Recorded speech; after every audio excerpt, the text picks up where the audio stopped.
Your man out of Japan, Jay Contra here, and I would like to share with you my experience of Video Games New York, located in New York City, here in America. Can this shop replicate the experience of visiting Akihabara? Well, not quite. However, I think it's a great destination if you're looking for retro video games, both Japanese and American. Located just a block away from New York's historic Cooper Union, which I think Abraham Lincoln spoke at once. I actually don't know that much about it. However, it's in downtown Manhattan. It's in a great location. And I actually think that the way they use the space in the store is very reminiscent of an Akihabara retro video game shop with its very narrow aisles and having just games stacked to the roof. It's really a cool place to visit, but whenever we talk about retro video game shops, we're going to have to talk about prices and what they have in stock. And I was actually amazed by what they had. While I didn't see anything particularly rare in terms of their Japanese games that they had in stock, I was blown away by the different kinds of console variants that they had available and just the wide selection of American video games that they had there. But let's talk about the store itself. Before we get to the American games, this is a channel about Japanese video games, so let's talk about that. Starting off with their selection of Famicom and Super Famicom games, nothing super special here, nothing really incredibly rare that you would see in, say, the showcase of a Super Potato or a Surugaya. However, there are some things that, they seem to be kind of slipping on. For example, there is a complete in-box balloon fight that they're selling for a whole $20 as compared to where I could find it on Surugaya for $55. So if you're looking for some particularly old Famicom games in-box, you might be able to get a deal. But then you look at, say, a game like Dragon Quest VI for the Super Famicom, that's going here for $30, as opposed to Surugaya where it's $9. So it's not like every, or I would say even most of the games are going to be a deal. You're going to be paying a pretty high premium for the complete in-box and even the cartridge games at Video Games New York. We've also got a Final Fantasy V cartridge for the Super Famicom that's going for $20. However, that is $13 complete in-box that I could find it for on Surugaya. And then they also have some PAL games.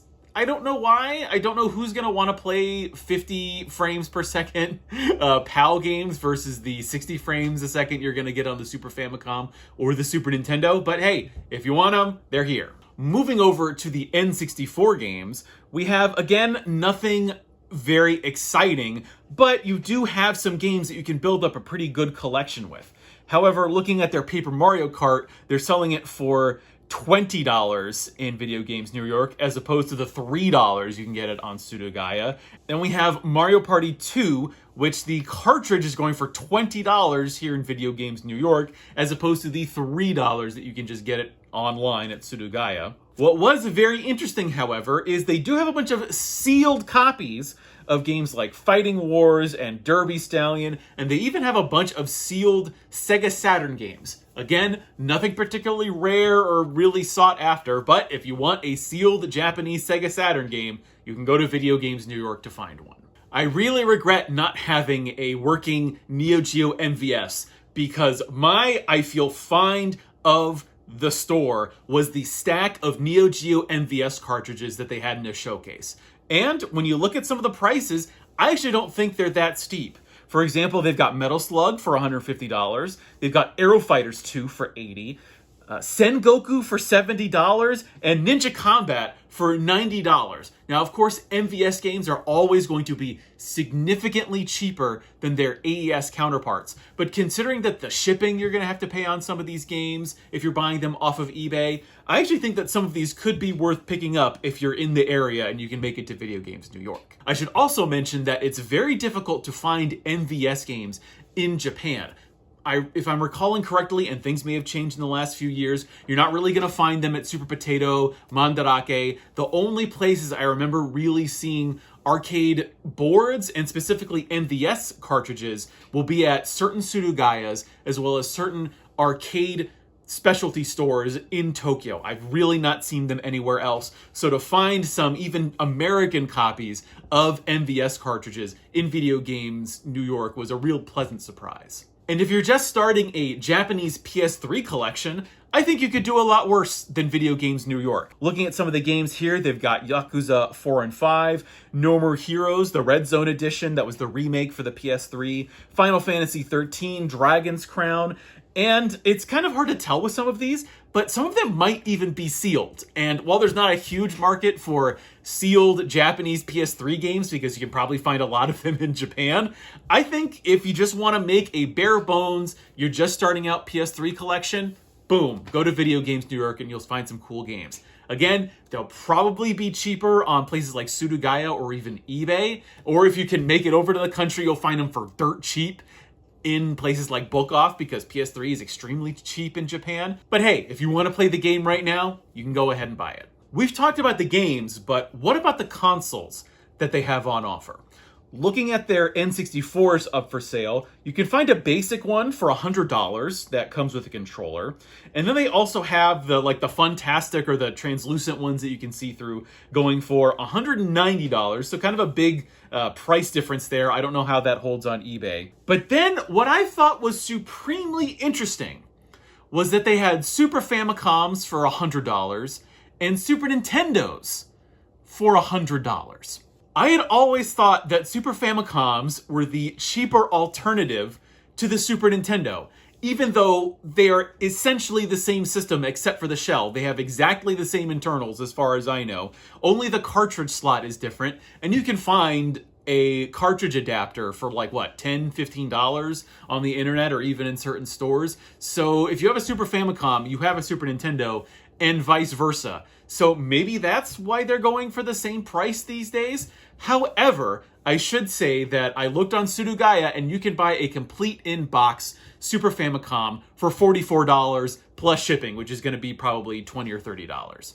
So there are still cheaper alternatives if you're looking for a Super Famicom out there. They also had things like replacement shells for certain consoles. And if you look at their selection of Game Boys, this is where I was really surprised at what they had. By and large, their selection of Game Boys were refurbished consoles that had been modded in some way. Either they were given a new custom shell with these artworks that I've never seen. I have not seen them available online. And they also have Game Boys with backlights pre-installed. Now, they are pretty pricey, as you can see from the price tags here. But these are so cool. And I gotta tell you, having done some modifications to my Game Boy Advance SP, these things are not easy to do. So if you want to get a console that is guaranteed and that has been professionally done, you may as well go to Video Games New York. Is Video Games New York an acceptable substitute for a visit to Akihabara? No, but it's probably the closest that I've ever come in the United States to having the feel of being in one of those cramped Japanese video game specialty stores that has a huge selection of games.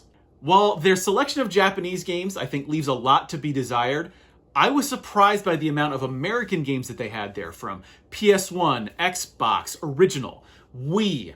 While they didn't have a ton of complete in-box Super Nintendo games there, their cartridge selection was amazing. And it was the feeling of being in a cramped space with narrow aisles, with floor-to-ceiling stacks of games. I felt that Video Games New York was the closest I'd ever gotten to being in a Japanese specialty game store, just with American games. So at the end of these videos, I often will tell you that I did not buy anything at this particular game shop because I'm not really looking for games right now. However, I actually did buy a few games at Video Games New York, especially because they were having a buy two, get one free sale. If you bought 2 games from the same console, you could buy another game for the console and get it for free. So I'm going to show you the games that I bought, and they actually still have the price tags on them. So the first game that I bought was Tomb Raider Chronicles. Here I bought it for $29.99. This is actually, I think, a little bit cheaper than I found it for on eBay, so that's why I picked it up.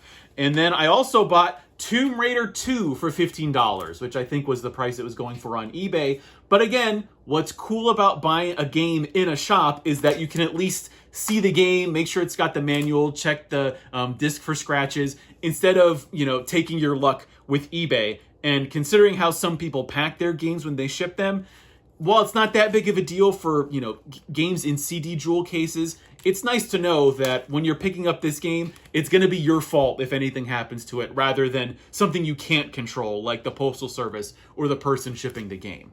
And the free game that I got was The World Is Not Enough, which was a $10 value. I believe there's a big difference between the PlayStation and the N64 version of this game, so I want to get both because I love James Bond video games and I love Tomb Raider, so I was very happy to find these games at Video Games New York. I've been your man out of Japan, Jay Contra.